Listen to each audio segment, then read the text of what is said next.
Welcome to WRTR Real Talk Radio. The views and opinions expressed in this podcast are those of the hosts and guests. And do not necessarily reflect the views of any affiliated organizations or institutions. This podcast is intended for informational and entertainment purposes only and should not be considered legal, financial, or professional advice. While we strive to provide accurate and up-to-date information, we make no representations or warranties of any kind, express or implied, about the completeness, accuracy, reliability, or availability with respect to the podcast or the information, products, services, or related graphics contained in the podcast. Any reliance you place on such information is strictly at your own risk. In no event will we be liable for any loss or damage, including, without limitation, indirect or consequential loss or damage, or any loss or damage whatsoever arising from loss of data or profits arising out of or in connection with the use of this podcast. By listening to WRTR Real Talk Radio, you acknowledge that you understand this disclaimer and agree to its terms. Enjoy the show. WRTR Real Talk Radio. Featured guest DJs, original shows, music news, the hottest DJs from around the world. We're about halfway through January. Depending on how things go with our basic rights of speech, this may or may not be one of our last shows here on WRTR Real Talk Radio. Appreciate you joining us again. What's going on, Miss Lyric? Nothing much. How you holding up in this shit show of America? The best way I can, like most people who didn't vote for Trump. The amount of I told y'all's flowing and going around. So I wanted to be at the protest yesterday in DC. I did. I so wanted to be there.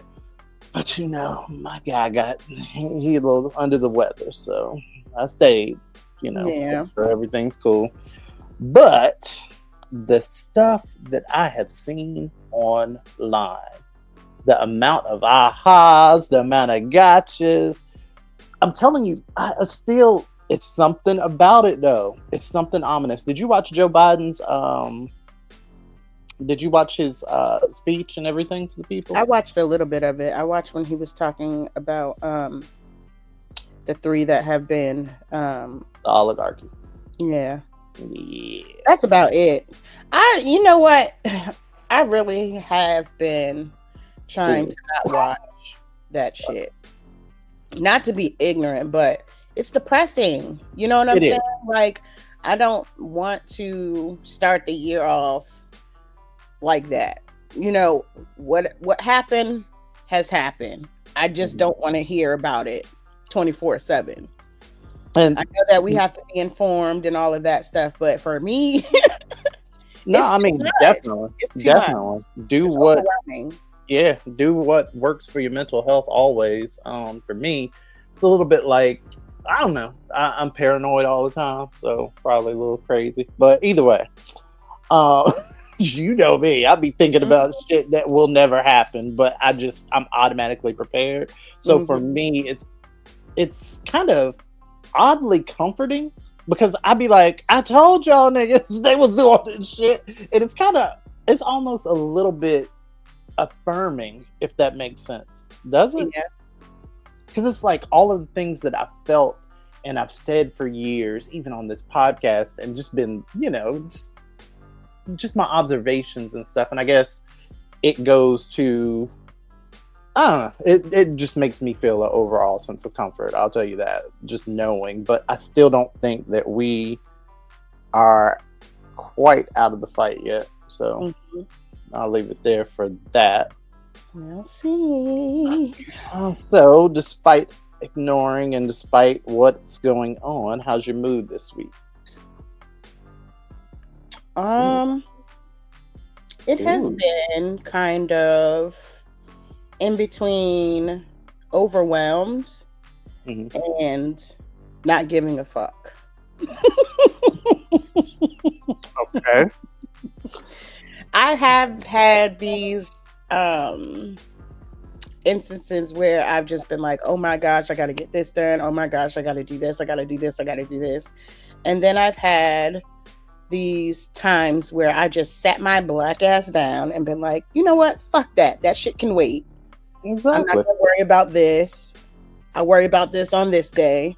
Mm-hmm. And it's kind of been like that. It's all about balance. I love it. I love it. And that's always been my formula. I wake up in the morning, I eat bacon, read the news, take it in.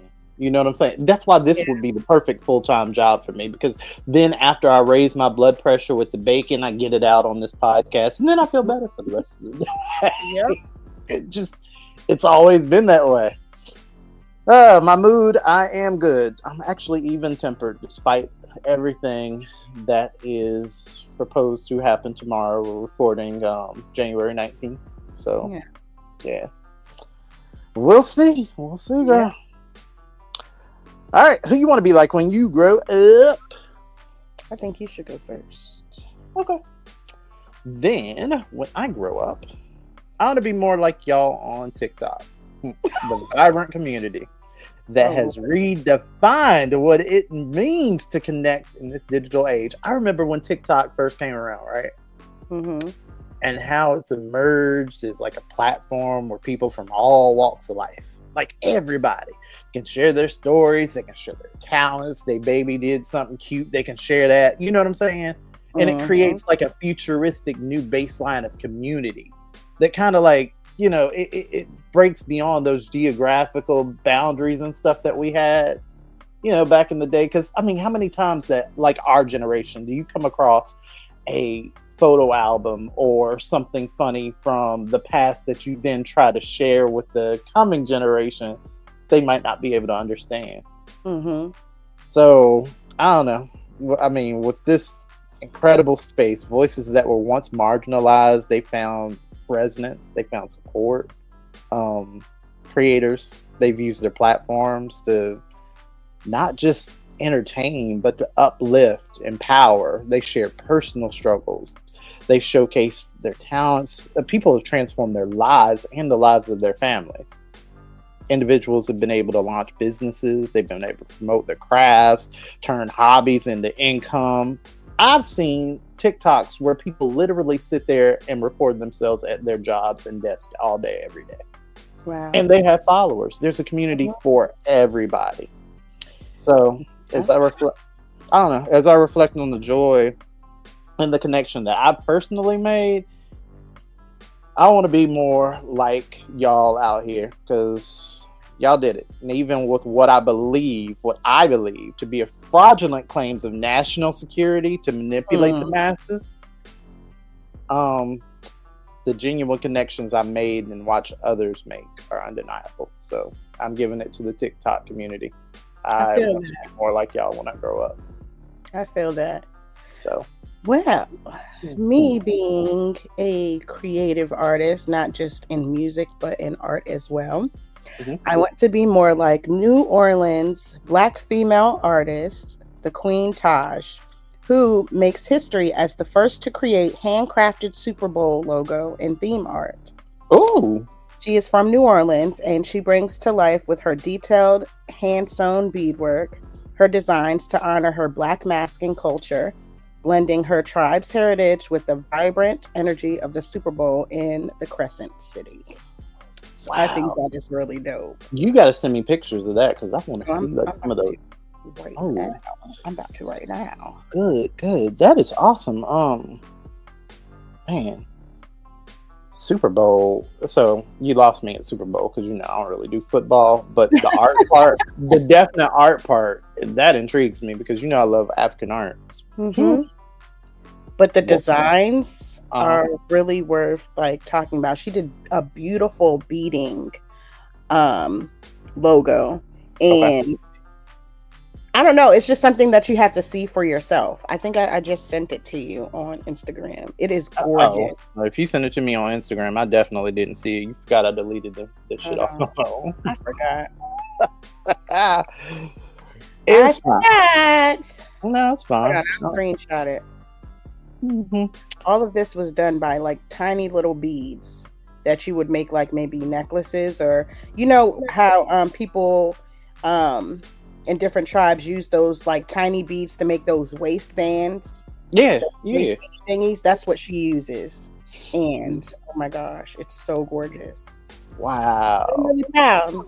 But you know what? I've always wished that I had. See, my sister has that talent. She has the talent to like the artsy and craftsy stuff. She's really good with that, but I'm good with digital stuff. So, but I wish that it's so funny because I wish that I was a little bit more handsy, like with my crafts and creations, because Mhm. I'm older than her, and I feel like my talent would benefit her more being younger. And you know what I'm saying? Like Yeah. she's the digital age and stuff, but I'm like that person. Oh wow, these are Isn't that nice. gorgeous? It is. Is that a rug? Is that a what? No, it looks almost.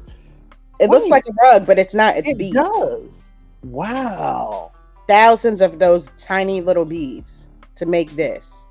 How long did it take her to make this? This is Now it does incredible. not say how long, but I know that I had to take a little time. I mean, she did. It looks like she digitally put the pattern that she wanted out as far as a base, but her having to match that up with all those beads and all of that had to take some time. Oh, see, baby, I don't have the patience for this. This is I can't even paint by number. Like, no. Wow, this is incredible, though. Mm-hmm. All right, shout outs to people out here doing young, things. and she has made history. So shout outs to Queen Tosh. Work. You sent me another one. Oh, she's gorgeous too. Mm-hmm. Wow. All right, work, peeps. You ready to answer some advice? Mm-hmm. All right, if it were lyric, up next. We'll be right back. Child pornography can continue, but TikTok cannot. Human trafficking can continue, but TikTok cannot.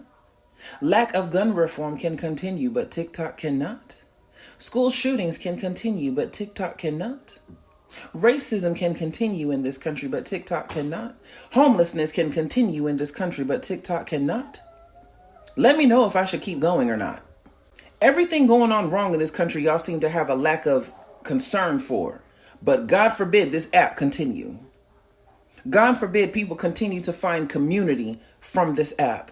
Heaven forbid that the mental health of American citizens gets better. Because then, how Big Pharma gonna get their money if everyone's mental health is better? This government makes me sick. I'm so tired of it.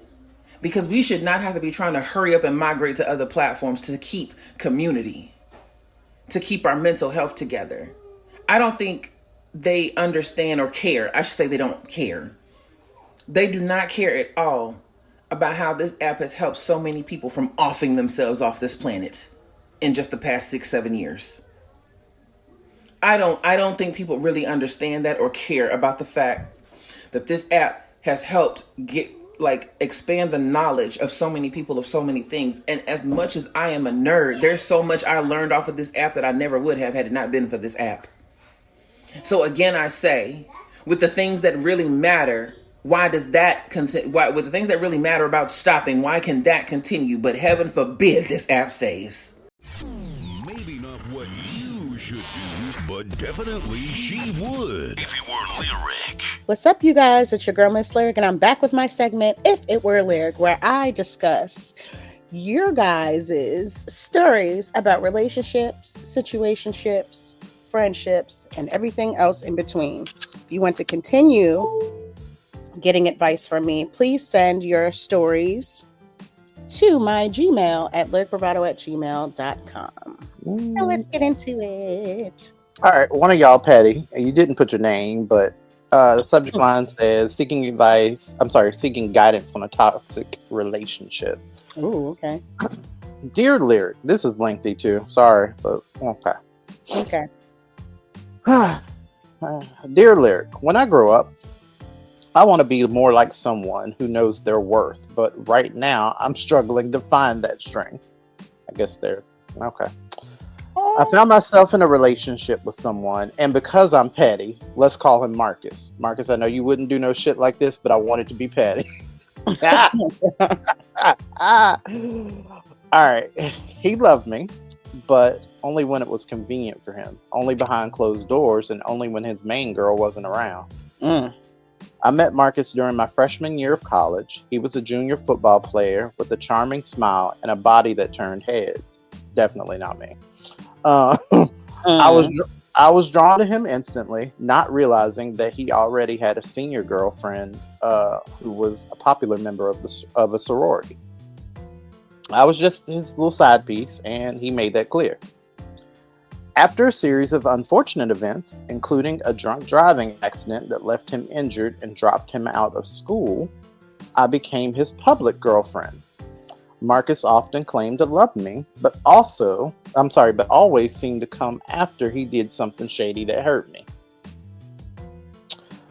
In a moment of desperation, I dropped out of college to take care of him, working at a strip club to support us while he recovered. I never imagined that I'd be in that situation, but he encouraged me to do whatever I needed to make ends meet, even when it meant crossing boundaries I never thought I would.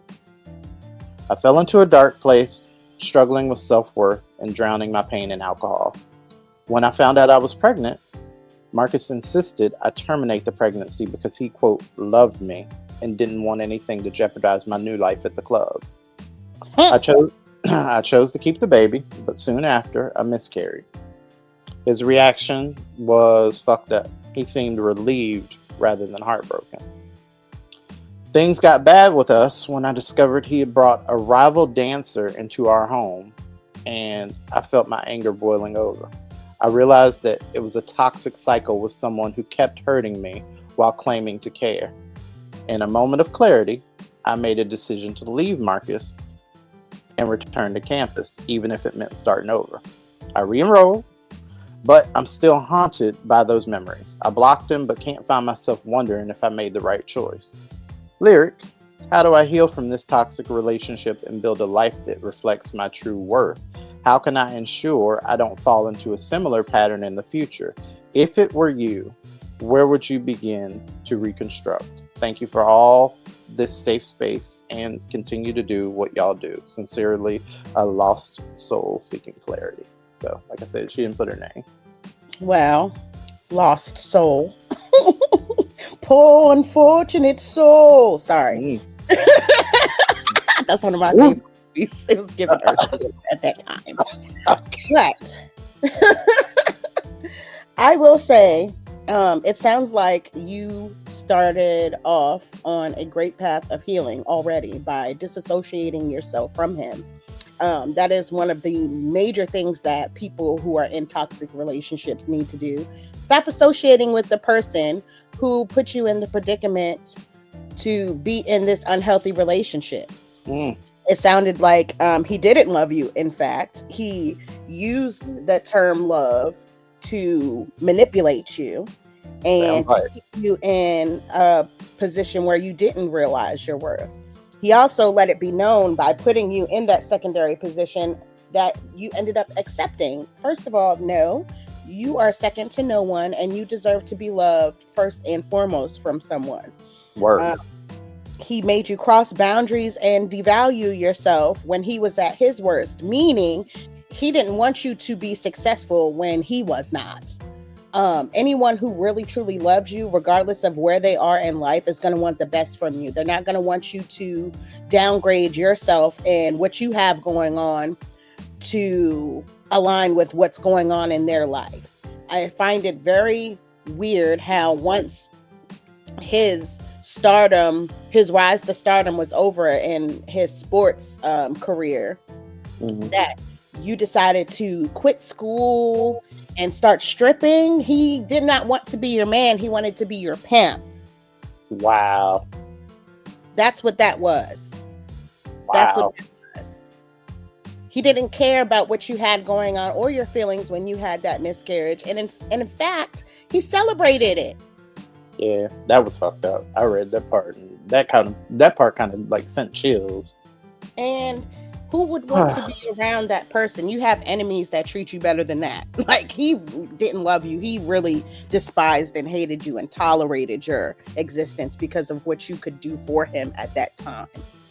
What I would do is hold off on dating, find yourself, get back in school like you've done, and excel at that. Put your mind on things that can elevate you. So by the time that you find someone and you are ready to start dating, you won't be so trapped into the past traumas of what he did to you. And it could be a healthier path for you and whoever you consider dating. And you'll be able to recognize those red flags ahead of time and won't put yourself back in that predicament to be, manipulated again. And kudos to you, sis, because I read that letter, and even in reading it again, I'm sitting here and I'm realizing this is a girl that's at least done the work. If she's not seeing a therapist, she's definitely got her shit together. So I agree with Lyric in saying that you are on the right path moving forward, but definitely disassociate yourself. Wow. Great advice, Lyric. Thank you. Now, oh my gosh, this next is this about to be ratchet? It's about to be disturbing. All right. Oh. Dear Lyric, hey, my name is Emily and I am from Dallas, Texas. I have some concerns about my boyfriend. He's 25. I'm 25 as well. He told me something disturbing. So, me and my boyfriend have been together for 2 years, and today we were having a kind of lewd conversation about anime girls, which led him to confess to me that before he got with me, he fantasized about having sex with a Japanese schoolgirl, because apparently this is the closest thing to an anime girl. He quickly added... You mean a Japanese school, like a cartoon, or... No, like a real live Japanese schoolgirl. Which is portrayed in anime. All right. He quickly added, not underage, of course. So I asked him if he went to hook up with a girl and she said she was 16, would he still have sex with her? And he laughed and said, probably, honestly. So I then said, what if she was like 13, but she looked older than that? And he said, I don't know about that. But my concern is that he didn't say no. I don't know what to think, honestly, and had nobody to vent this to, so here we are. It's worth noting that we are both rather kinky, and I call him daddy a lot. Please don't judge me. Also, he's into incest stuff, and now I'm concerned he might do something if we had a daughter someday. My mind is wondering all sorts of things right now. What should I do? Should I stay or should I leave him for being maybe a pedophile? Girl, he basically told you that if the girl was 13, he wouldn't mind. I don't know about that. It's not a no. and even him saying 16, like, come on now. Why are you having these types of discussions? I checked out the moment you said he said that he would do somebody that's 13 and you don't know what you do. What do you mean, girl? I immediately thought in my head, whoop, whoop. Like, that is where my mind went. What do you mean? Let's be clear. There's kinky and then there is pedophile territory. And he is definitely in pedophile territory if he said he would absolutely sleep with a 16-year-old and he's 25. There's nothing else that needs to be said or conversations that need to be had. And I'm more concerned in you asking me this and then also turning around saying that if we had a daughter someday. Do you watch? Do you listen to this show? You were on the fence of what he has revealed to you. Baby, you should definitely not be on the fence about something like that. If he is openly telling you that he wouldn't mind sleeping with a 16-year-old at 25 years old, that is a red flag. Run as far as you can, and you should absolutely not be okay with that. What is up with y'all in Texas being told things blatantly to your face and still not believing them? I don't. What is that? It seems a little bit larger than just this letter. It seems like to me to be a problem in Texas. Oh, what's going on down there? I know some people in Texas. I think Eddie's from Texas, or I don't know. We got to see.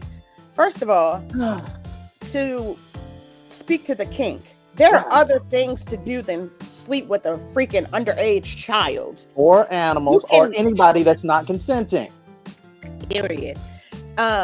You can be kinky and like anime stuff and use cosplay with a consented adult as a form to satisfy your kink. If in your adult mind you think kink is to have inappropriate sexual relations with a child, someone underage, a minor, sir, you are a pedophile. There's nothing else to be said. No more conversations to be had.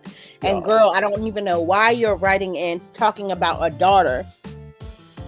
Like I said, it sounds like you're on the fence of it being right or wrong. This is absolutely wrong.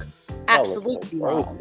And I would definitely not be in a relationship with someone who would be so free to have these conversations and use that as a way of kink. You know, it's not a kink, it's a crime. Okay? It's a crime. It also, and I mean, that is the seriousness of it. It is.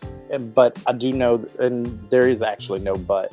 I will add, though, there are a lot of people in situations where they see all kinds of fucked up shit going on around them, and they know that it's wrong. And, you know, for whatever reason, they feel, I don't know,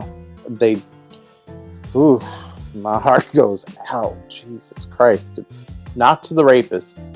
My heart goes out to these victims out here having to deal with the rapist because people won't have these kinds of like they won't talk to the whoop whoop. They're there not just when a nigga's on the corner. The police are there to prevent these types of situations. Yeah, they'll pull you over. The boyfriend gets some help. Talk to someone about these urges and desires that he's having, because it is not healthy at all. But I mean, you can lock them up, but also get them the help that they need to like not do the stuff. And then that is for after the people have gotten them on our level, on ground level. Get them niggas off the streets. But he has to have committed the crime first. If he has not, then we can't lock people up for just having these thoughts. We can't. As much as we want them to be locked up, he still has to commit a crime first. Since he has not committed a crime first, he needs to get the help that he needs so he does not, hop on over that fence and start violating minors and shit because he has an anime kink. Wow. That is crazy. But yeah, it's real shit that people be going through, and y'all do not hold back on no account of the disturbing and concerning things that y'all sent me. But I mean, thank you for at least trusting me with you guys' concerns enough to trust my advice and express yourself and what you're going through in your story. So I do appreciate that. And if you want to continue doing so, please do not hesitate to send them to my Gmail. Again, it is lyricbravado@gmail.com. And I'll see you guys next week. Bye. Alrighty. Up next, I guess we go control the timeline. Absolutely. Right. We'll be right back right after this. I did not know that racism was as bad as it was. Still. Like, I know it's bad. Okay, don't come for me when I say that. But I did not know it was this bad, and I've never seen it this bad in front of my own eyes than I did this morning at 3 a.m. My son had a migraine last night, and no store was open, and I had to go to the one gas station down the street. I was let in gladly. I was the only one that even was there at that time. I was let in. Was looking for my stuff. About a minute later, a black man walks in, and he goes to pay for his smokes, and the cash register guy says, "We're closed." And I didn't really understand what was going on until I got my stuff towards the front of the line. And the black man turns to me and he goes, "Did you know that he said it was closed?" And the register guy says that I'm not serving him, I'll serve you.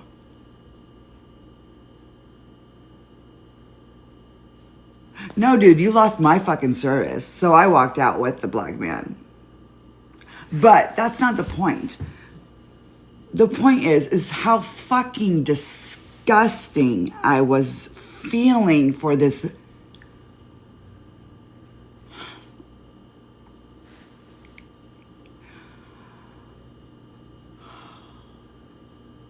for this man simply because he was, I don't know what he was getting there. He could have been getting, the same thing I was getting, medicine for his child, but he couldn't. And that's what's sick. And even if if he loses my service, he still has fucking thousands of other people that are gonna still allow his services to go on. I'm just gonna call you out on social media because I think that that's the best thing to do. The man who worked graveyard at the Rocket gas station and convenience store on First Avenue in Federal Way, Washington. You're racist as fuck. You've lost my service. I will never, ever go back to your store. I'll never give you a single penny if it was the last penny I ever had. And I hope that people who watch this do the same, because that was disgusting behavior. Very much. Time to troll. All right, we back, Blacks. Time to troll the timeline. Miss Lyric, let's find out if we care. You want to go first or me? I can go first. All right, let's see if our stories match up. Excuse me. Pardon. Let's talk about the TikTok. Right, very demure, very very did. Very did. You see, her mouth was covered. It did not sound like we live in a third world country, even though we probably do and don't know it. God damn, go ahead. Right. Sorry. So, millions of people are getting online and seeing that TikTok has gone dark. I literally just logged in to my account and it says, "Welcome back. Thanks for your patience and support. As a result of President Trump's efforts, TikTok is back in the US, but unfortunately, a law banning TikTok has been enacted in the US, which means you cannot use TikTok for now. We are fortunate that President Trump has indicated that he will work with us on a solution to reinstate TikTok once he takes office. Please stay tuned." I am not able to use my TikTok, y'all. But guess what? I am so unbothered, but unfortunately, a lot of content creators are not. A lot of them have made very sad videos on their Instagram crying and talking about how this was their main source of income and what are they going to do. And it's really sad because a lot of people who choosing or not to sympathize with these people, how would you feel if you went into your job tomorrow and they said you are no longer able to work in this company and you just had nothing else set up at that moment? Regardless of what you had going on in your life, you would be kind of devastated, because to be caught off guard like that is crazy. And I say caught off guard because yes, they said this was in the works, months ago. However, it hasn't been to this point where you can't even log into your TikTok. Like, it's real. And many content creators are like realizing that, yeah, this is real. This is happening. And unfortunately, a lot of people don't have a plan B, C, D, or E. Okay. So. Well, we'll say this about the TikTok ban. It does suck. And listening to that side of things and that breakdown, it does, because I'm human, it brings a certain, it forges a certain kind of an emotion. It's like, God damn, this is true. This is people's livelihoods. But I think context is also important. Okay. So these are facts. These are things you can look up. Okay. So I can say these things. Trump tried to ban TikTok through an executive order in 2019, and that was blocked by the courts. You can look that up. That is on govinfo.gov. Look that up. And again, he did it in 2020. Also, same website, govinfo.gov.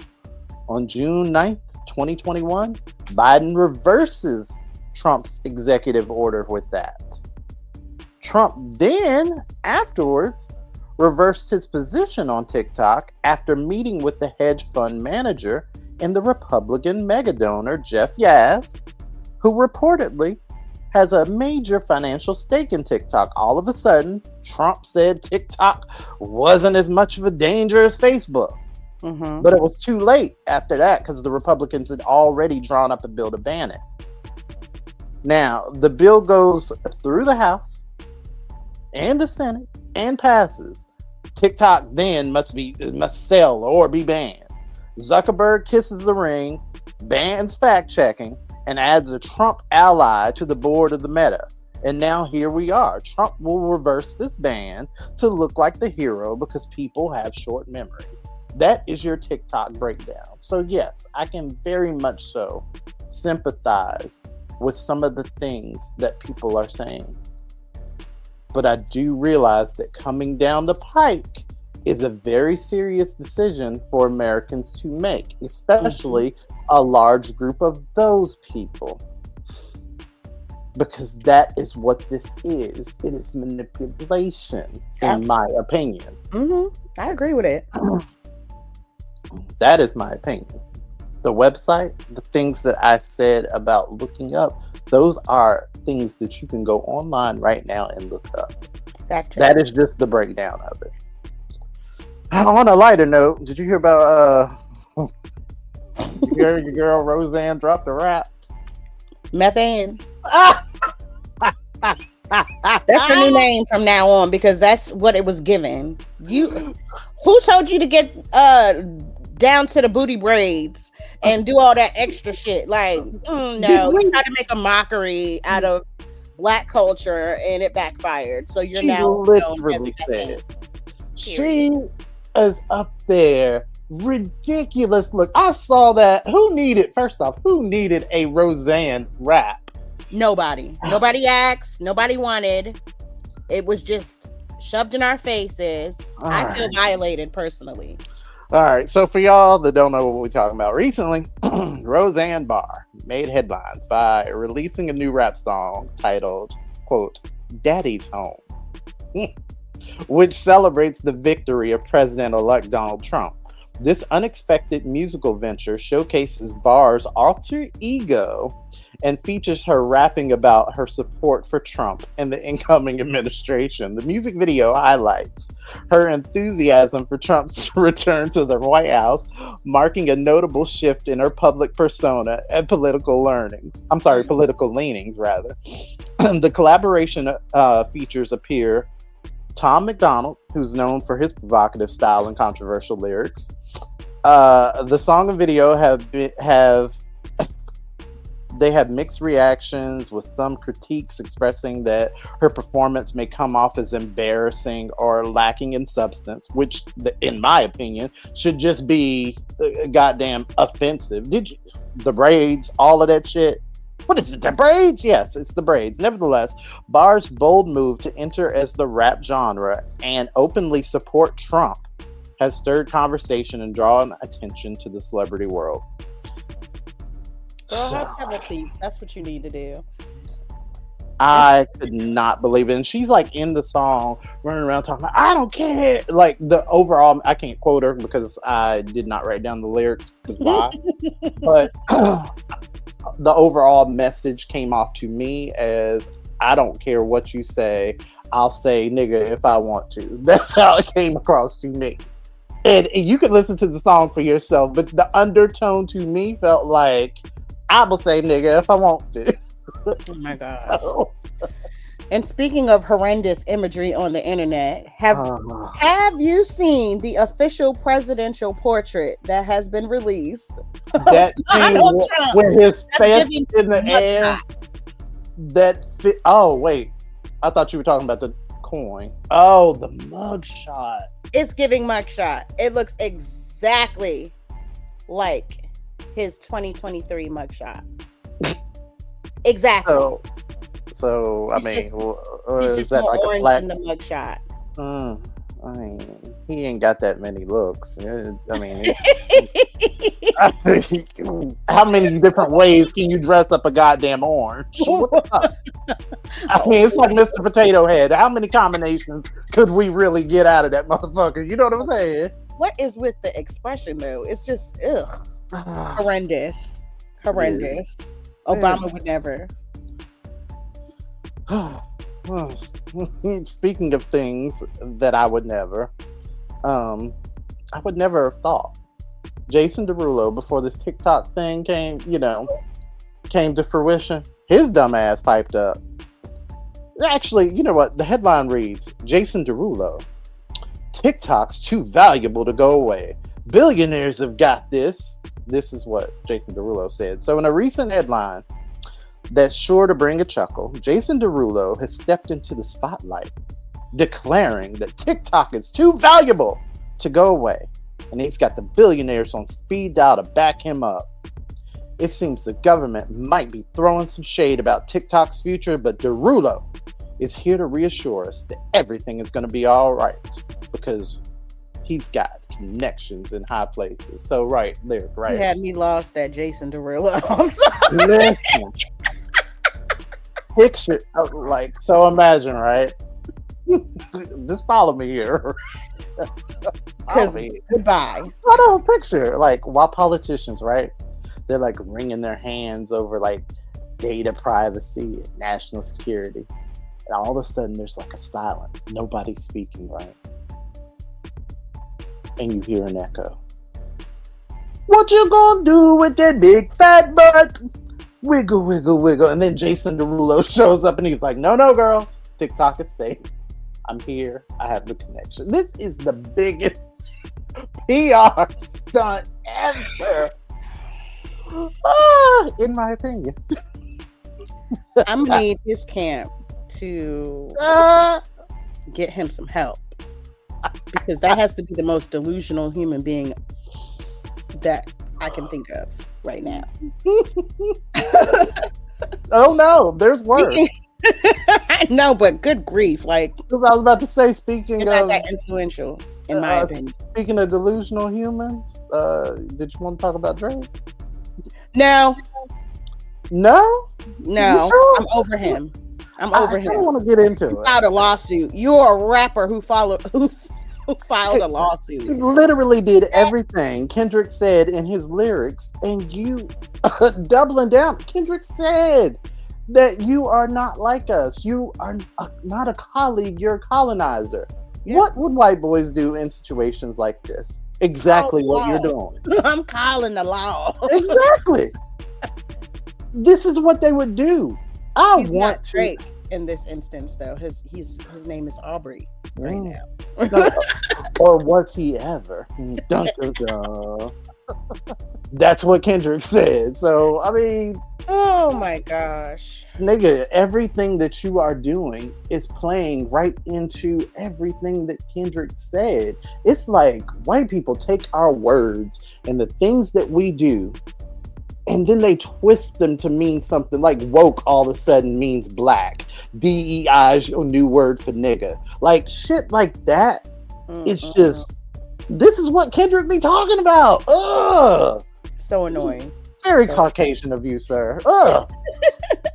I'm appalled and shocked. Call the law. Bitch. Well, as delusional as he may be, let's talk about something that has got my attention. Barbie decided to release an Aaliyah doll in honor of her 46th birthday. I did. I saw that shit. I think is kind of dope. So do I. I saw this shit though. I'm mad because it sold out within a matter of hours, and I have mixed feelings about that. I feel like the pre-order should have been to the real fans. Now they're being sold for between $300 and $1,000 on eBay. That's the part that bothers me. It pisses me off because you took the opportunity away from the real fans just so you can have your little greed moment. And come on now. I just feel like the release could have been a little bit better. Okay, that's a fair opinion. I was a little, I would say, turned off by the price gouging part. I thought the idea was dope because, I mean, why wouldn't you have an Aaliyah doll out of all of them? But just the stuff behind it, it's like they take the icons and stuff. You just greed. It is. It's all greed. It's like a noble act tucked into something dirty. But that's what happens though. Anytime something that we feel is true to our culture, people take advantage of that and get greedy. And now we're no longer able to like get what we want. Like I know people purchase that doll for the wrong reasons. Some of them have never even heard of her, or have even been a fan of her, or know like what her legacy means, and it's annoying. But for those that it would truly mean something to, something that we could hold on to and just, really have a piece of, they swoop in and take.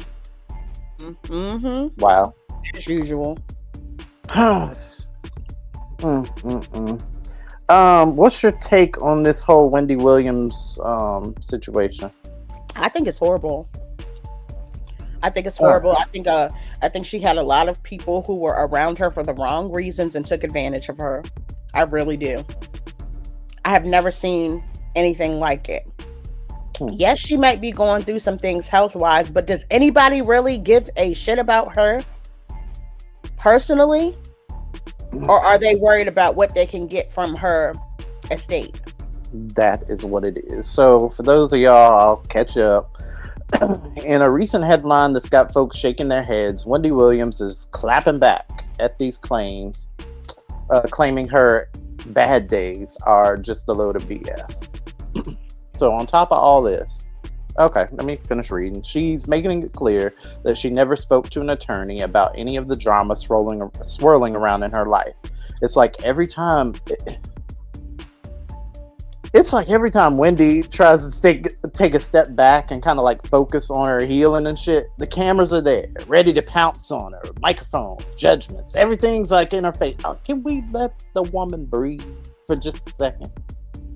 Seems like to me that the world's more interested in her struggles than giving the woman the actual dignity of her journey. Can she have that? I mean, everybody's waiting for her to trip so they can catch it on film. Everybody's waiting for her to look fucked up, her wig to be crooked and shit, her nail to be falling off so they can take a picture and post the shit. Enough. Like, it's exhausting to watch. It is. And it feels unfair to me that she can't navigate her own shit without the spotlight. Like, I would hate to have gone through some of the most difficult moments of my life with a camera in my face, and some I did. And you know what? A lot of people are saying that it's karma because of her choice to interview certain people and how she decided to approach certain things. But what y'all fail to realize is a lot of what you see in front of you, you don't know what happened behind the scenes.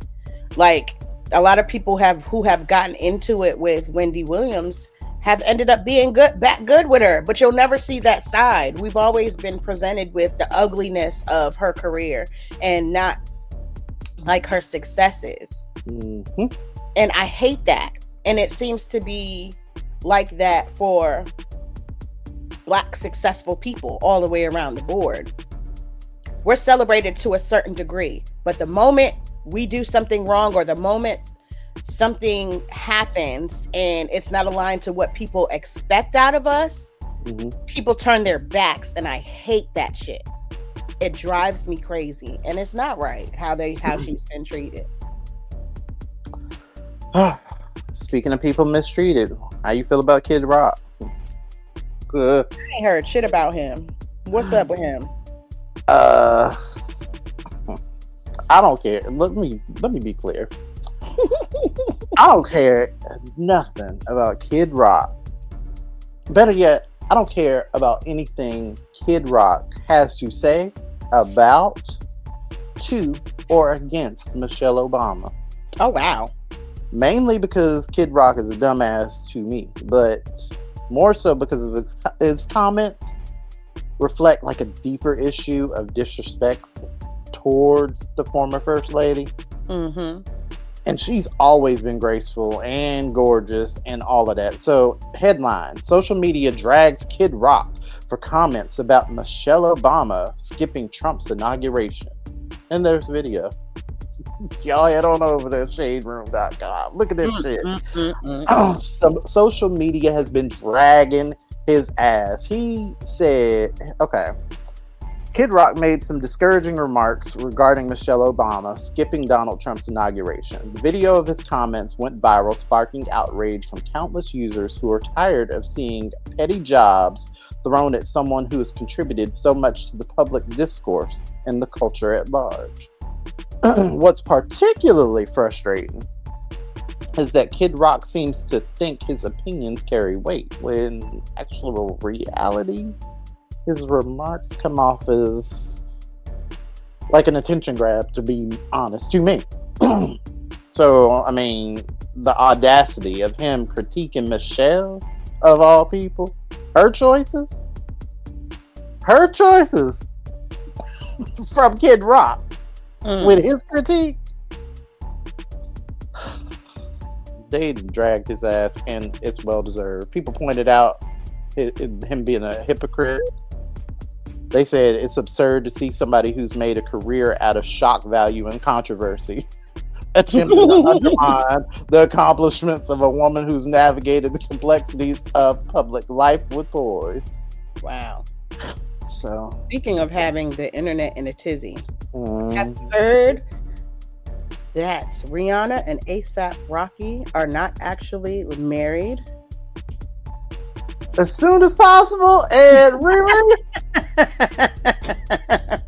So during a trial downtown Los Angeles, a criminal court judge, Judge Arnold, asked prosecutors and defense how to refer to Rihanna about A$AP Rocky. Arnold asks, are they actually married? Rocky's attorney, Joe Tacopina, indicated it's his common law wife, Your Honor. If you recall, Rocky has less than a week before he goes to trial for the alleged shooting of his former friend, A$AP Rocky. Oh, and people are talking about it, baby. I mean, not y'all having a West Virginia marriage, first off. I don't know how many of my cousins is actually married on paper, but, you know, it is what it is. So some are calling her smart to protect her assets. Others are saying she is a liar and they should have never, said that they were married to begin with. So it's been like a split opinion in the comments about it. What you think? I think it's none of my goddamn business. Motherfuckers ain't even in the same tax bracket as me. So how can I comment on what their decisions are? Like, if it works for y'all, kudos to y'all. I have no comments. Period. I think people get too invested in the affairs of these celebrities, like y'all friends and family. Y'all are not. They are people too. They just have a certain platform where they can be on, and they're in different tax brackets as us regular working 9-to-5 folks. So you know what I'm saying? People have to really remember that. They do. And you know what? It's entitlement for me.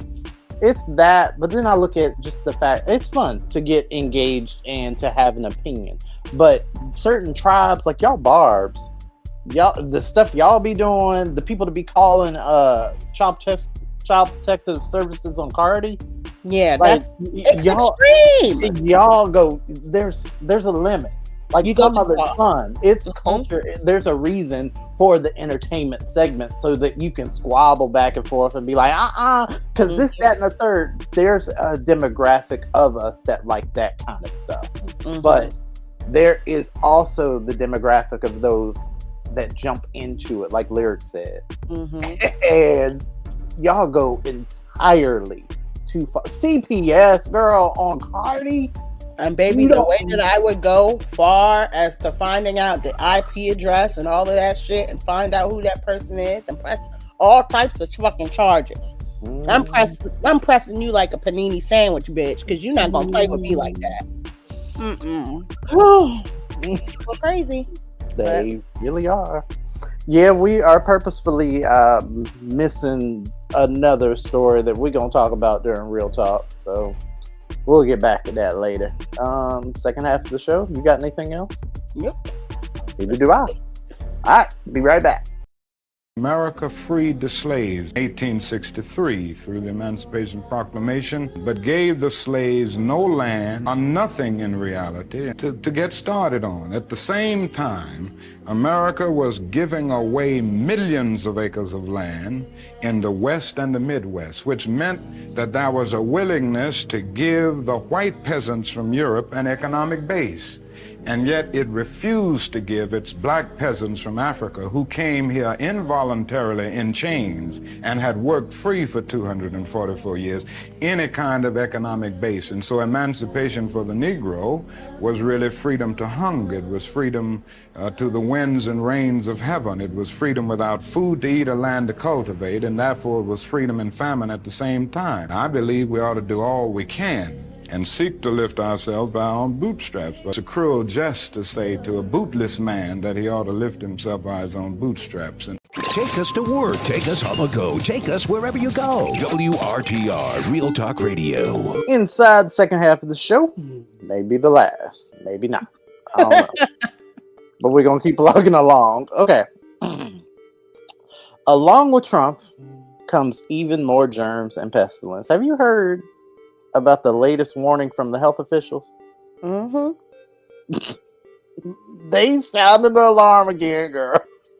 My black ass in the house anyway, so they said it's a deadly surge of respiratory illnesses now at high levels in 35 states.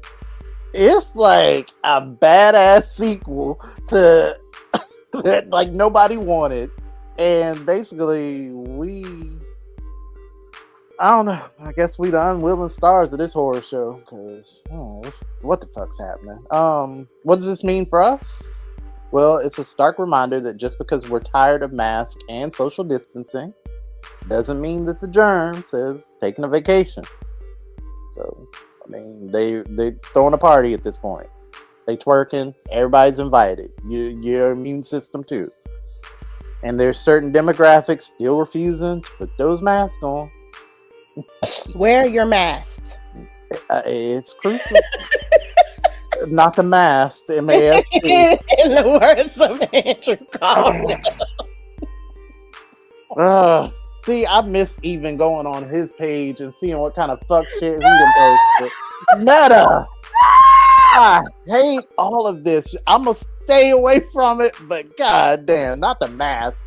Wear your mask. This is not a game. You gonna kill someone. No, they did. We had this conversation before we left the TV show. We were saying this shit. Ooh. Niggas lost their aunties, their uncles, everybody. And y'all are still walking around talking about the cops don't even sound the same no more. That's nasty. They do not. So I pulled together, and again, I said, I feel like we've had this conversation before, you and I, on this very show. So here we are revisiting again. Here are a few practices to keep in mind as we navigate these germ-infested landscapes. Are we ready, people? Number one, mask it up. I know.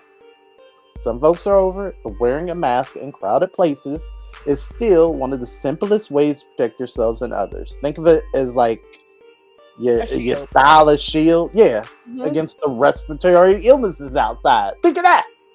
I'm a cute, but hey, I'm gonna be alive to do so, bitch. Like, however you gotta formulate it in your mind, get it together. This is nasty. Number 2, wash your hands like you mean it. That means under the nails. Get up under the nails. Y'all will be the first to talk about what's that one to dab somebody up, and your hand looks like who did it. Your hand looks like you worked on auto carburetors and all types of shit. Listen, like dirt. Channel your inner germaphobe. I tell you what, if you are listening to this show, then you know the sound of my voice. Let me be the voice to you going, ooh, you nasty bitch. You know you didn't get up under the nails. Think of that very voice saying that very thing as you are washing your hands, because some of you do not do it correctly. Soap and water are your best friends. Lather up for at least 20 seconds. If soap isn't available, hand sanitizer will do. Because some of y'all use that as a replacement. Some of y'all would just put hand sanitizer talking about, nah, it's alcohol, girl. It kill anything. If you put alcohol on a pile of dog shit, would you then still trust to rub it on your face? It doesn't make the germs go away, dummy. That's not how germs work, stupid. Ugh. All right. Number 3. Stay home if you are sick, bitch. This is a no-brainer. So if you, yeah. Because it's like, this is a no-brainer. If you are feeling under the weather, do everybody a favor. Take a break. Nobody wants your germs on top of their already chaotic lives. Yo, there is this dude at work. And I don't care who's listening for my job, but he will open his mouth and cough. The kind of cough that I feel like, I don't even feel like his body is coughing. I feel like the hell in his soul just reached out and it's just like, and it's just the most disgusting kind of cough. And he does so open-mouthly to where every time he does it, it is something that triggers me. It sends chills. I'm like, y'all are just nasty out here. Ugh. Sorry. Because there's no reason for it. This motion right here. Right here. Use it. Use your arm. Over. Your mouth. Elbow. Cough into your elbow. Do that. See how easy that was? It was. Number 4, boost your immune system. Eat your fruits and veggies. I know y'all don't like to. Stay hydrated. I mean, even between the shots of liquor. And I'm not throwing stones because God knows I got a glass house. Once upon a time I did. But stay hydrated. And get enough sleep. Another thing I did not do. Take vitamins too. But a strong immune system is like your best defense against whatever's floating around out here. Number 5, stay informed. I get it. It's depressing. It's awful. But you got to be ahead of the game. Keep an eye on health advisories and updates. Knowledge is power, people. But also do your own research. That too. But knowing what's happening in your area can help you make informed decisions. So as we step back into a world, we stepping back. We back here, girl. Like, if you are in this world where some people are still acting like mask or a conspiracy, think about it. Let's be sensible. Let's take care of ourselves. Let's take care of one another. Because we don't need no extra respiratory drama and shit up in your body. You don't. And might I add, if they come out with a vaccine, use your own personal best judgment for you. Yep. That is it. That is all. We will be back with the Wi-Files after this. Yo, I'm watching these young kids march already in multiple states, okay, coming together to protest in advance of this, saying my favorite new phrase, not my president, which I told y'all, I wanted to stitch it, but I couldn't stitch the video. I was going to stitch it and just be like, for everyone who keeps asking me what's my plan B and am I going to be devastated, not my president, okay? That'll be me. But it's a warning. It's a warning. This is happening when we're not there yet, okay? We still have the talk, and the kids are already coming together and saying, nope, nope. So now imagine that the government hands us a 1-2 punch of we don't give a fuck about you, Okay? We are effectively shuttering millions of businesses and firing millions of independent contractors overnight for reasons we don't really want to discuss to you, but it's for your safety and security. Okay? So you need to be jobless for your safety. All right? And then also we're going to move in a regime that's going to keep you unemployed and underpaid and undereducated so that you will never make money again. You will never be financially free, and you will have no options outside of the shitty underpaid 9-to-5 jobs. And those are only available for white men, no women, no minorities, and no gays. Okay? So that's what's about to roll in. And they gonna take away the talk. Yeah, this weekend is gonna be real interesting. Monday is gonna be real interesting. And Tuesday might be even more interesting if that is the sequence of events that goes into effect. Again, like I keep saying, I do not believe that we are about to watch them fade away and just leave us here to go feral. I don't think so. However, if they do, if we have been gaslit by Team Blue this whole time and they had no intention of doing anything, whatever, like I keep telling y'all, that seems less likely to me because that is essentially them acknowledging the end of everything. Okay? It's not about Dem's not doing nothing. Like I said in the other video, there will not be another test. These people will not be leaving power. I do not believe that the current administration and heads are unaware of that. I believe they're fully aware of that. So, they've either got something cooking or all of the politicians have decided in unison to offer us up on a platter for some short-term gains because it's not going to last long. They know that a regime like this is not going to last long. We will overthrow it. So, and then, the empire falls. So just very interesting. But yeah, I just want to encourage the folks that are out there doing the damn thing already and letting y'all know that my boots are absolutely ready. And I might see you on Tuesday. Hopefully not. But if I have to, I got my hat and my boots ready. Why do you have roaches? The Why File. Why do my children hate me? On WRTR Real Talk Radio. Why did my vagina burn? The truth is out there. Explaining the unexplained. We're answering why to the questions you know by taking your now seats at WRTR Radio on Blue Sky. We take your emails at WRTRradio@gmail.com. And yeah, that's about the only places at this point that we feel safe posting without feeding money to the billionaires trying to erase us. So this is the Wi-Files. Remember, the truth is out there. What you got, Miss Lyric? My why comes from me. I can't wait to see it. Okay. Why do black people don't take nothing serious? I'm dying on TikTok at the content that people have come up with in regards to the Red Note app and how niggas is learning Mandarin. Y'all is learning Mandarin. I'm proud, but I'm also like, y'all are crazy as shit. To be like, that's your motivation to learn another language so y'all can make content. I mean, kudos to y'all, but it has had me laughing nonstop for the past couple of days. Y'all have came up with videos where y'all are transitioning into Chinese people and all types. I did that one. I did that one. Dying. No, okay. So I'm gonna take that one and I'm gonna pick up and kill it. All right, so this week's why comes from me because I seldom do them for me. Under that same lens, why are y'all signing up for some shit that you can't read the terms of service for? I was joking when I made a video about me going over to Red Note. Y'all niggas is actually doing this shit. So then you go over here to Red Note.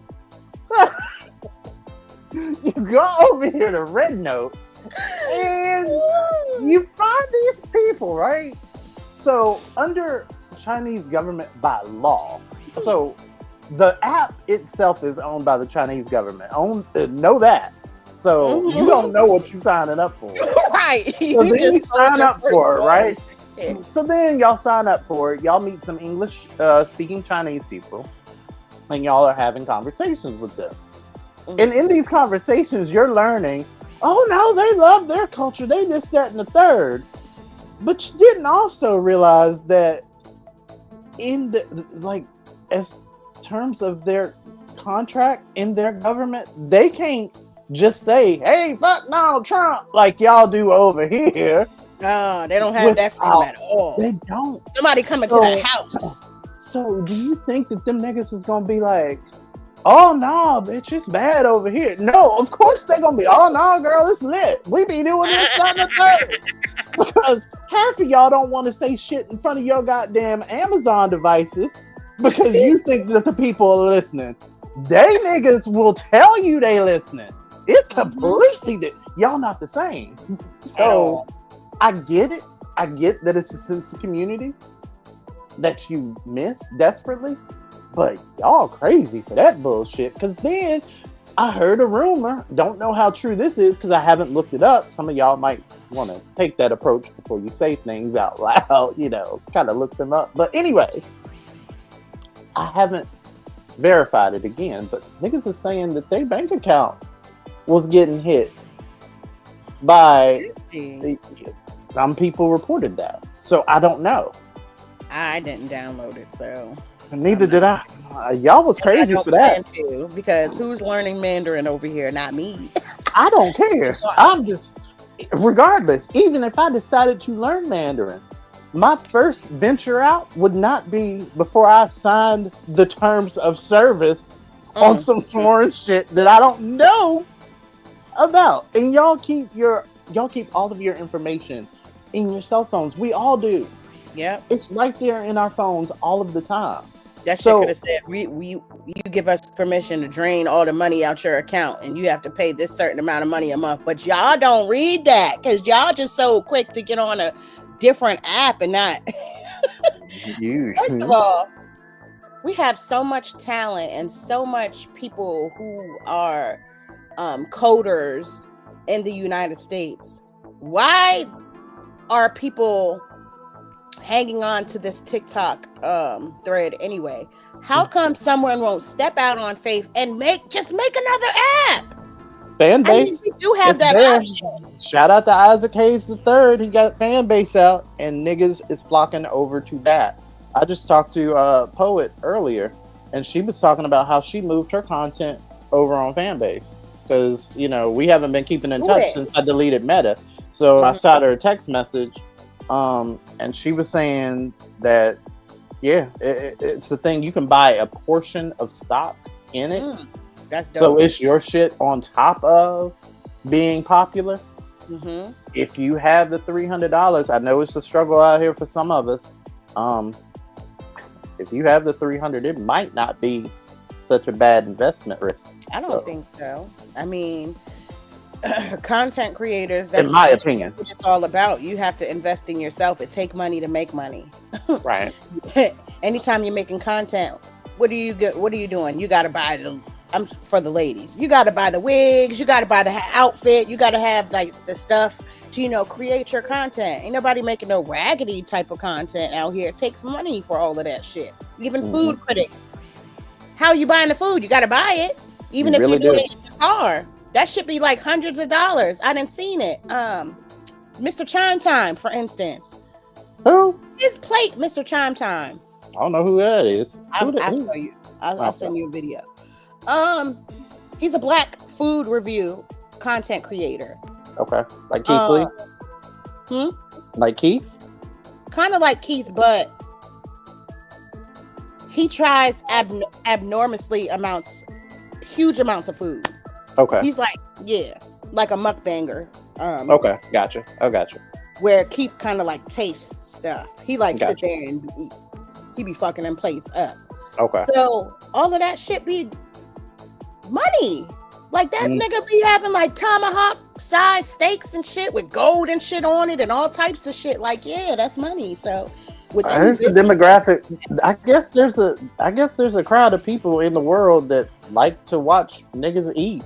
Like for me, it's always so uncomfortable when I'm sitting there watching people in these mukbang. I don't want to see your mouth, and then you be sitting there slurping, and then some of y'all like, and But then that's y'all what be it dropping is. shit to be falling in your beard. It hit the baby. ASMR. Some Yeah. people are like attracted to that ASMR aspect of the food mukbangs, and I think it's disgusting. And it's very unhealthy because I've watched, what is his name, Nicavo. I don't remember his None name. of these niggas. I don't know. He's like he's a YouTuber. Okay. And I watched him go from like maybe I want to say 150 to easily 450 fucking pounds from just gorging himself with food. It's disgusting. I'm sorry. I'm not judging, but it's unhealthy. And y'all really need to be careful because it's borderline. I can't. Okay. Ooh. Okay. Well, that wraps it up for this week's Wi-Files. Again, always skeeting out. Well, we're not skeeting out yet, but we definitely skeeting out. I'm not skeeting. You not skeeting on Blue Sky? No, I'm not skeeting like that.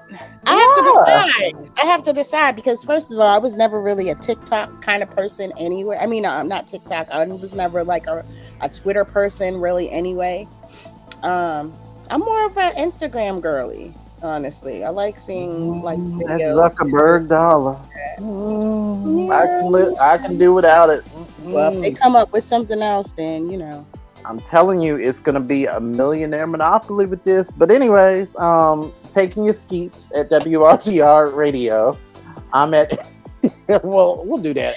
I don't like that. I don't like that word. They need to change it. I love it. Keep the skeets alive. News to make you nauseous. Something that.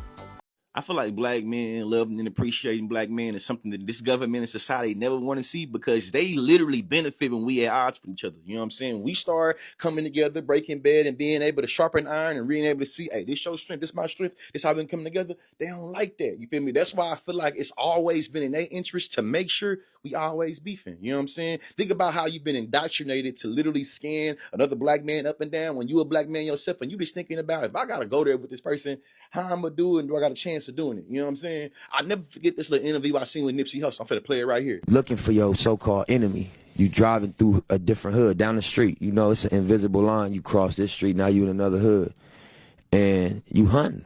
And when you looking, you gonna pass up the dude that's dressed square, right? You gonna pass up a dude from a different race. When you see somebody that's dressed like you dress, and got the walk like you got, and got the body language like you gonna say, there you go, get him. And that's deep.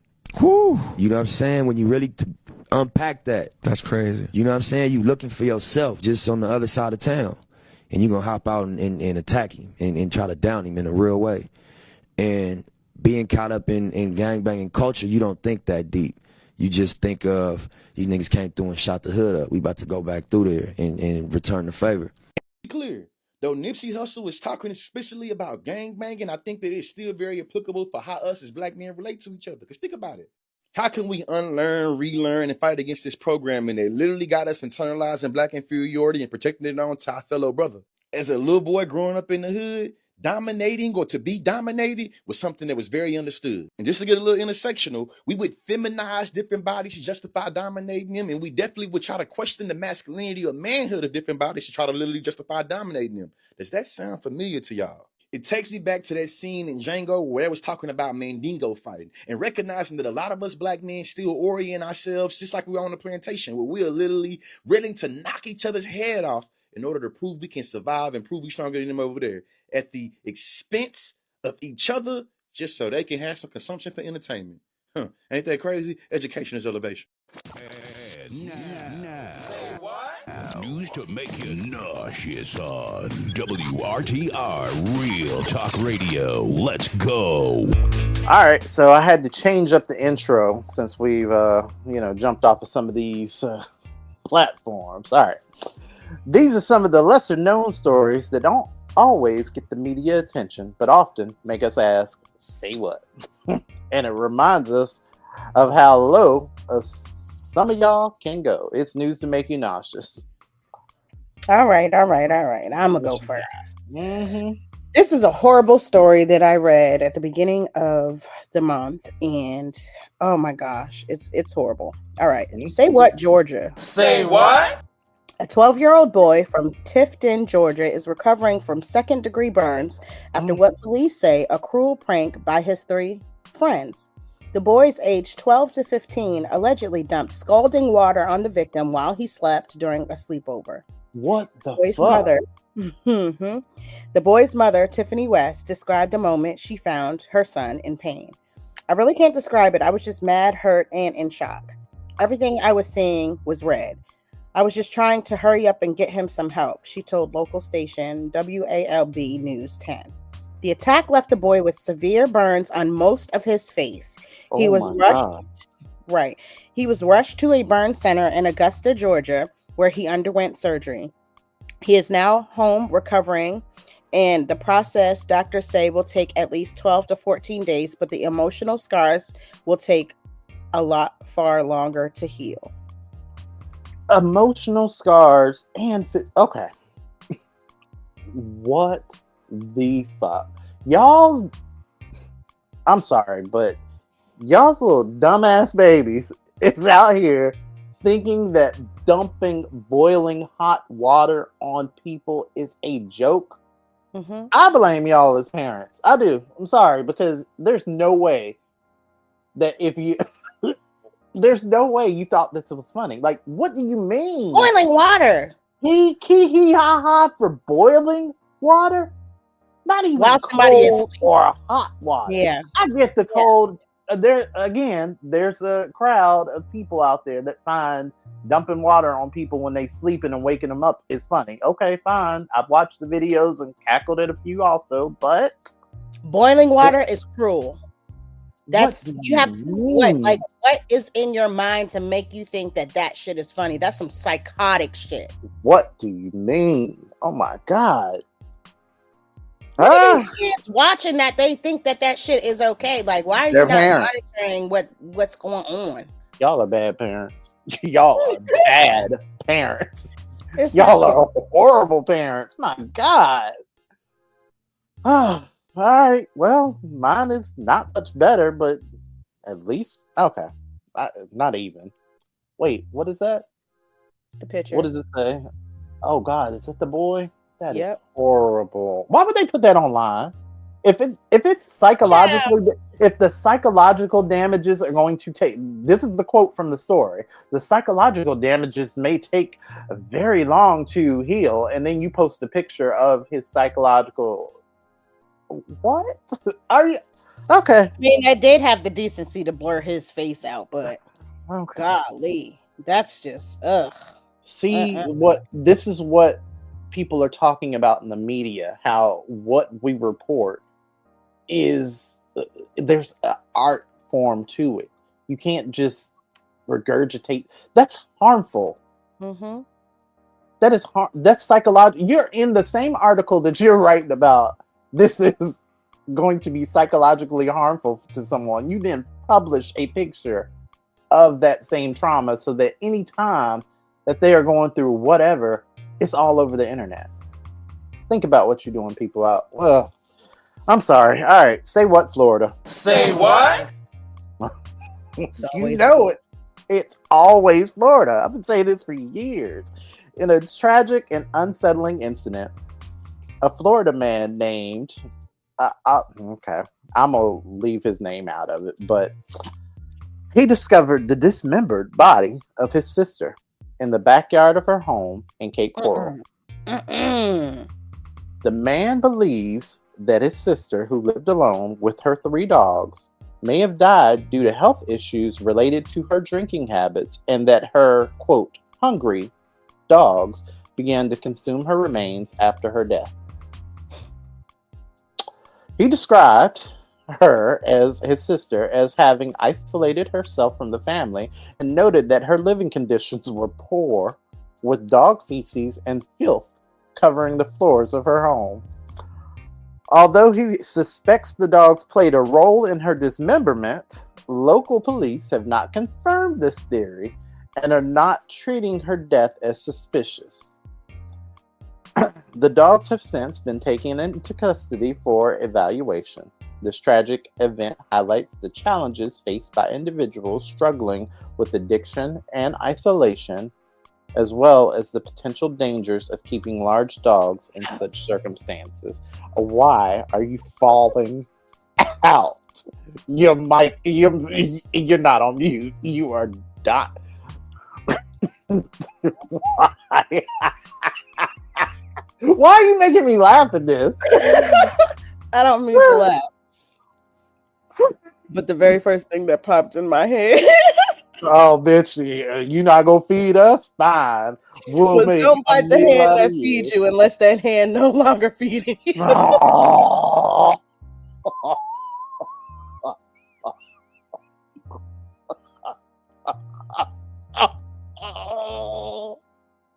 Oh, God. That is awful. Awful. I'm so sorry. Oh, I'm so inappropriate. First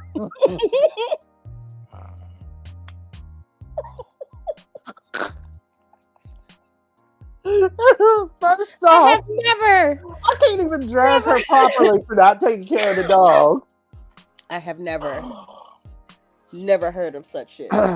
This is some true fuck shit here. Woo! Oh my gosh. If you want these and more nauseating news stories, make sure you follow us over on Blue Sky at WRTR Radio. I'm also over there skeeting at MARCUSSMOOT.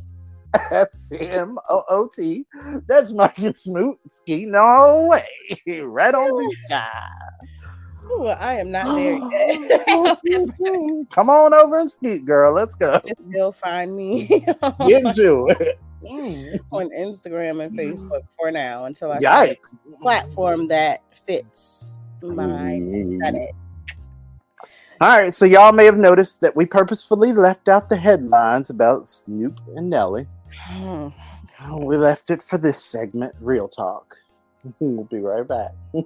Nelly and Snoop Dogg have been confirmed to perform at Donald Trump's inauguration. Nelly and Snoop Dogg. When I tell you guys I am not ready for the next 4 years to happen, Trump is not even in office and it feels like he's been president for 2 years already. In addition to them, Kodak Black, Antonio Brown, and Rod Wave are Trump's guests. At the inauguration. What the fuck is going on? First Lady Elon Musk is moving into the White House. Snoop Dogg, Nelly, Carrie Underwood are performing at the inauguration. Mark Zuckerberg is out here cosplaying a 16-year-old black kid from Harlem with his chain and his afro. The CEO of TikTok is now chummy and on the billionaire. Looks like he's in the billionaire syndicate of evil people. Snoop Dogg and Nelly are performing at the fucking inauguration. I'm tired. Keeping it 100. It's Real Talk. On WRTR, Real Talk Radio. We keep it real. Sean. Oh. Great. All right. Like I said, y'all noticed we left out the headlines about Snoop and Nelly. So for those of y'all that may not have heard yet, I don't know how you listen to this show and have not, but all right. Snoop and Nelly are supposedly performing at the MAGA Loyalist Tea Party. And we're going to have the discussion because, and I know a lot of y'all aren't going to like it, but it's not only them. It's Waka Flocka, Rick Ross. They're all supposedly performing at this crypto inaugural ball. Not at Trump's inauguration. They ain't like singing Star Spangled Banner, but they are performing. In a headline that's making waves, it's been announced that Snoop Dogg and Nelly are scheduled to perform at Trump's inauguration at his inaugural ball. For me, as a black man in my 40s, it feels like a gut punch. I'm going to say that. We have two artists that have regularly enjoyed the support and live off of the love of the Black community throughout their entire careers. And now they're stepping onto a stage that represents like so much division and disregard for our struggles. It feels like to me that they're selling us out, and it's disheartening for me to personally watch. We've rallied behind these artists, celebrating their music. We've celebrated their artistry, their journeys, all of that. We supported them through thick and thin, even when they had other options. I'm sorry, even when we had other options, they had other options. Everybody had other options that would align more with our values, because some of us, even you got your aunties and grandmas and them that be so holy rolling, but still love them a little Snoop every now and again or something. And we've rallied around them in our communities. They then turn around and chose to align themselves with the regime that has consistently marginalized and disrespected us as a people. It's frustrating, y'all, to watch. Especially when we know that many of our favorite artists, they have the power to uplift, they have the power to inspire, to unite us. But again, I say, here we are, stepping into the spotlight of a figure that has done yet he did the opposite. This revelation of hidden MAGA people, this feels like a betrayal to me. It's like we've been blind to the signs, some of us, and now that the curtain has been pulled back, it's hard not to feel disappointed. We're seeing artists who we once thought were allies reveal themselves as willing to play for another team when it suits them, all while ignoring the pain and struggles that the very community that supported them. This is us.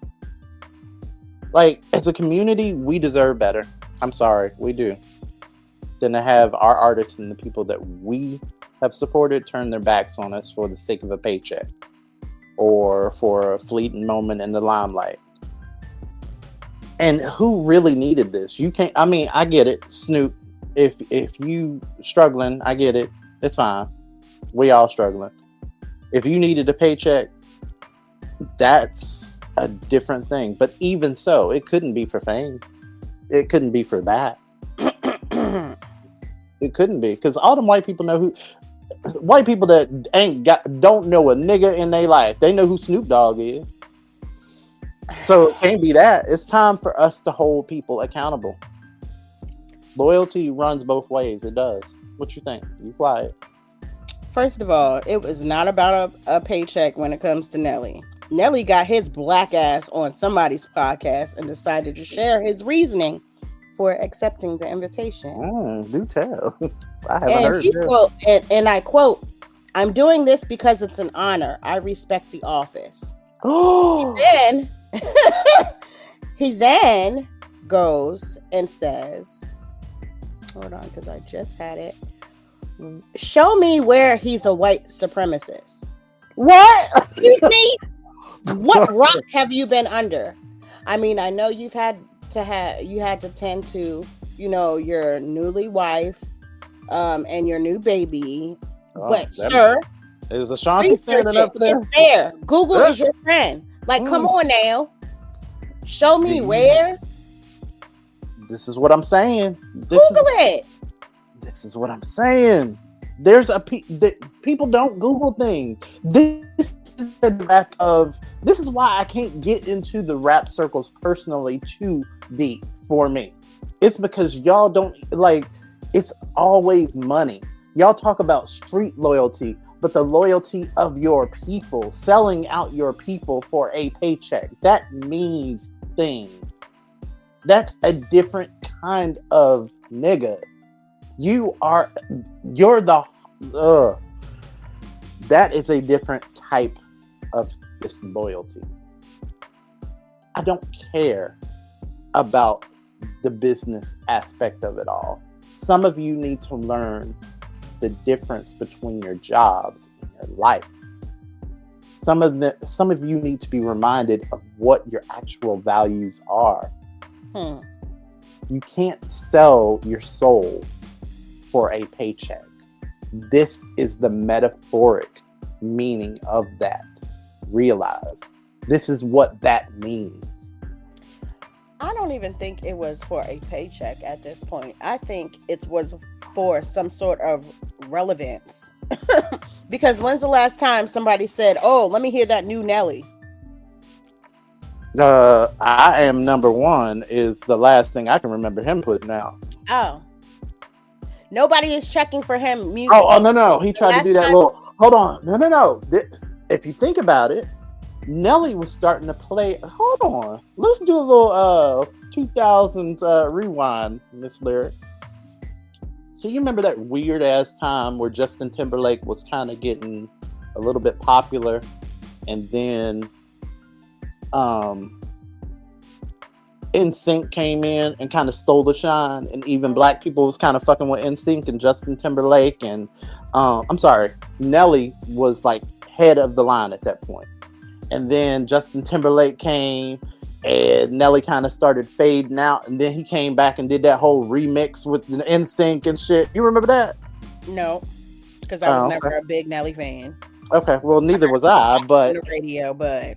Neither was I, but what I was saying is that it just seems to me like he's the type that would do that. Like, I'm surprised by neither one of their decisions.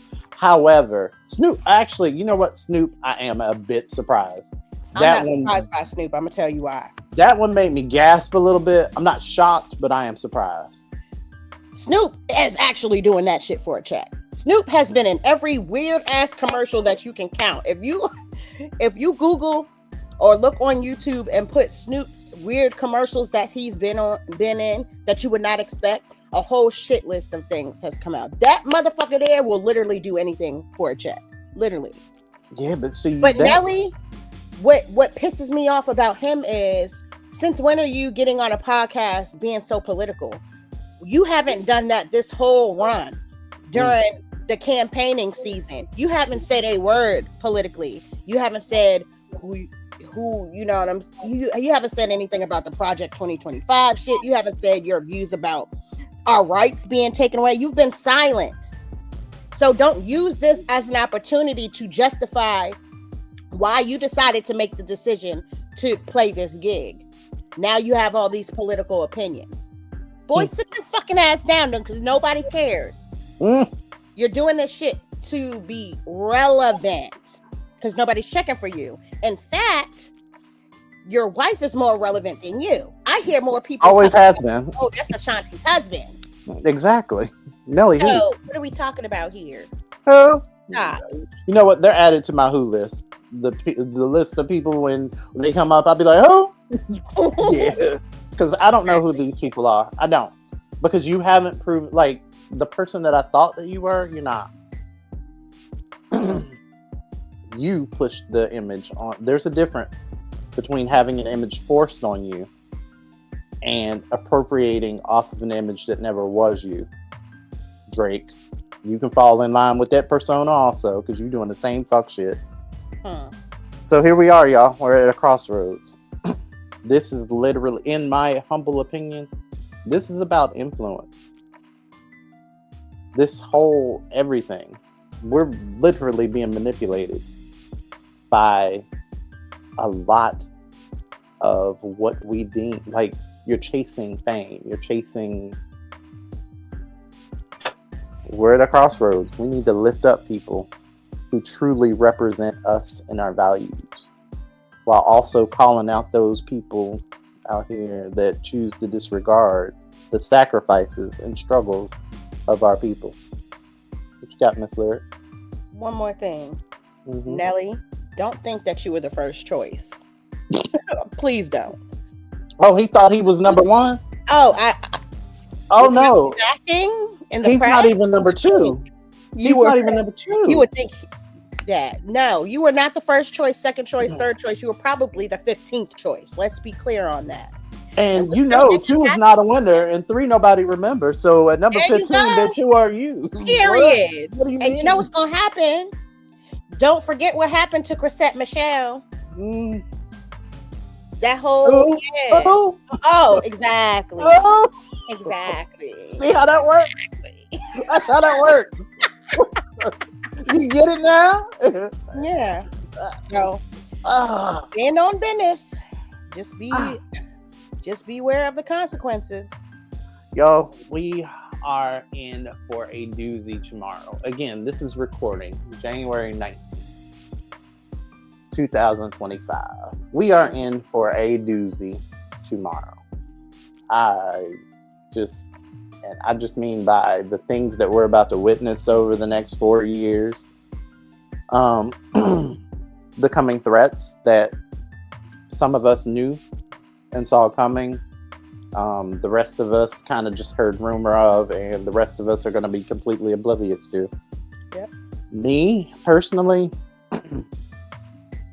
I'd like to see something.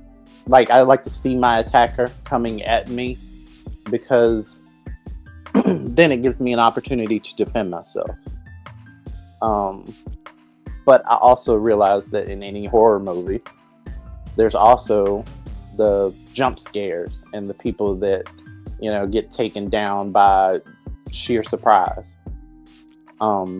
They're also a part. In this battle, which one are you going to be? It's just that simple. Are you going to be the one that gets snuck up on? Or are you going to be the one that truly watches your surroundings? Because I know a lot of us talk about street cred and values and watching your back. But a lot of you are watching your backs from the lens of you're watching your backs in your own community. Mm-hmm. When the real threat is outside of those. I mean, there are some within, but if we're keeping it a buck, we all we got. Listen, at the end of the day, keep your head on a motherfucking swivel. Because there are people out here, and like I said, I joke throughout the show about this maybe being the last time that we're able to post a podcast, but laws are changing.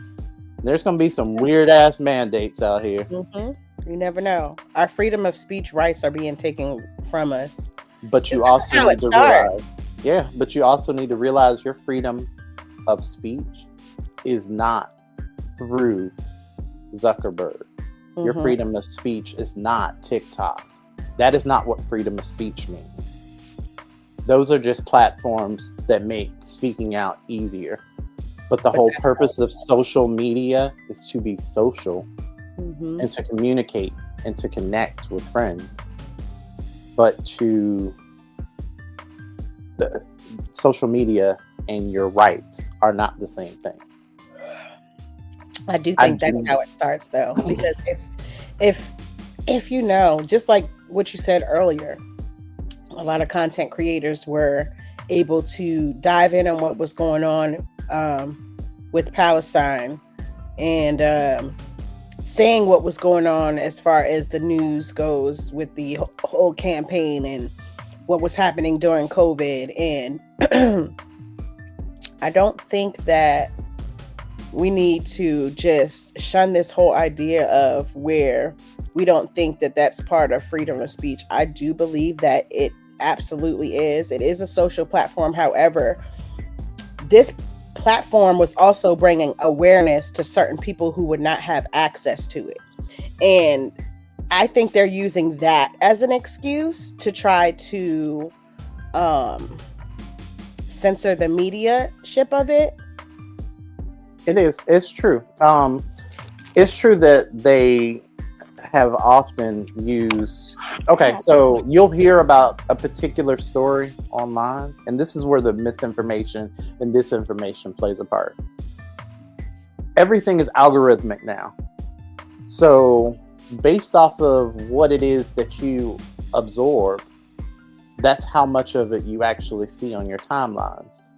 The same videos that go viral on my timeline are not going to be the same ones that go viral on your timeline. That's, again, algorithmic and specific to what it is that you personally digest on your phone. That's how algorithm is written. From there, it is then filtered through, or your personal thing is filtered through, your preferences are filtered through what it is that is given to you from those entities. So if you're a hair creator, or if you're somebody that buys a lot of hair, you're going to see more people with beautiful hair. You're going to see more ads for that kind of thing. If you're a person that's into politics like me, scrolling through my timeline is literally watching MSNBC. So I think that a lot of people have weaponized that very thing to then influence how people take content, how things are absorbed, because the things that make you who you are influenced by the things around you. Mm-hmm. So if you absorb specific kinds of images and content, it's going to force an opinion on you. But you have to be able to look outside of that. Now, by these tech companies coming in and then being the controllers of what you see, you're going to see a certain amount of what it is that you watch, because literally you'll see it because these are the people that are on your timeline. But the stuff that you really should be seeing is then going to be filtered and taken out if these bro circles get into it.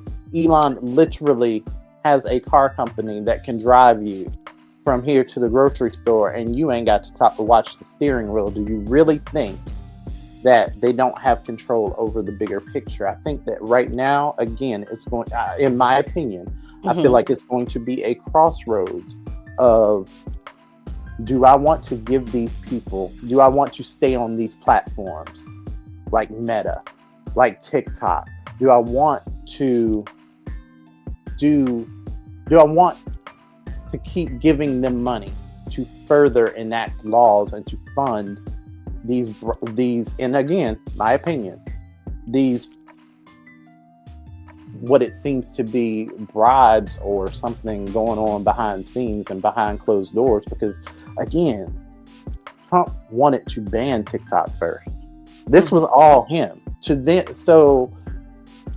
be the hero in something that you originally were the the cause of, what do you mean?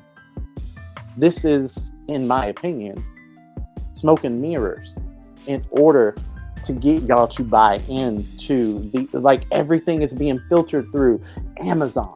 Everything's being filtered through TikTok Shop. And then you have these outside sources with tariffs that are then going to affect outside trade. So, oh my God, don't get me started. It's going to make prices skyrocket everywhere else that's not through these platforms. So you can go to the market and go to the stores and go to the independents, but you're going to be paying a lot more than you normally would if you just order it through Amazon.